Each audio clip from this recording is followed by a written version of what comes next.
કાકા હા મસ્ત ભજીયાની સુગંધ આવે છે યાર, મંગાવું? મંગાઈને ભાઈ તારે જે કરવું હોય. પણ કેવું કહેવાય નહીં કાકા, હું તમે ગમે તેટલું મોંઘું ઇમ્પોર્ટેડ પરફ્યુમ લગાવ્યું હોય હા પણ લહેરી ઉપર તળાતા મેથીના ગોટાની સુગંધની સામે તમારા પરફ્યુમનો કોઈ ક્લાસ નહીં. હો બિલકુલ સાચી વાત છે.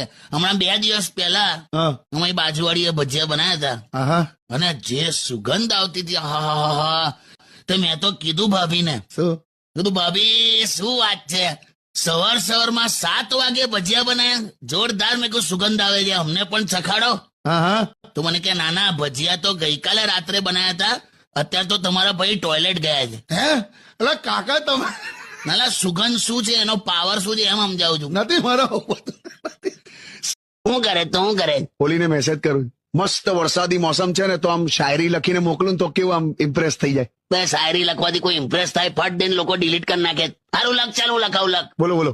તારા જીવનમાં પ્રેમનું વાદળ બનીને વરસ્યો છું. વાહ વાણી લખવા માંડે એમ કહું. હા બોલો બોલો. તારા જીવનમાં પ્રેમનું વાદળ બનીને વરસ્યો છું. હા તારા શરીરમાં 70% પાણી છે ને હું તરસ્યો છું. લાવું લખાય. હા કેવું એટમોસ્ફિયર ની વાત પણ આવી છે ને તારો ઈરાદો પણ ક્લિયર થઈ ગયો.